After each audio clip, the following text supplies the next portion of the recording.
ক্লোরোপ্লাস্টের কাজ আমরা সহজে মনে রাখতে পারি কিভাবে, দেখো যে ক্লোরোপ্লাস্টের কাজ আমরা এইভাবে মনে রাখতে পারি যে প্রশাসনিক ফটো।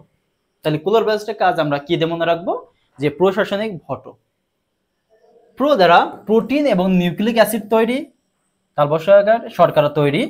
এই যে প্রশাসনিকের সনিক দ্বারা কি সাইটোপ্লাজমিক ইনহেরিটেন্স, ফটোতে ফটো ফসফোরাইলেশন বা ফটো রেসপিরেশন।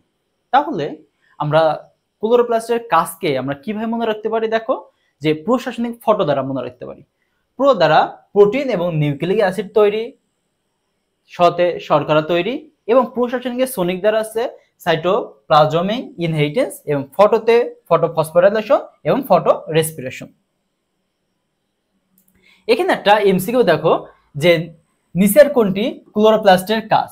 তাহলে ক্লোরোপ্লাস্টের কাজ আমরা এই যে বিভিন্ন দেখছিলাম কি, যে এখানে যে শর্করা প্রস্তুতি হচ্ছে তোমার এখানে খাদ্য তৈরি।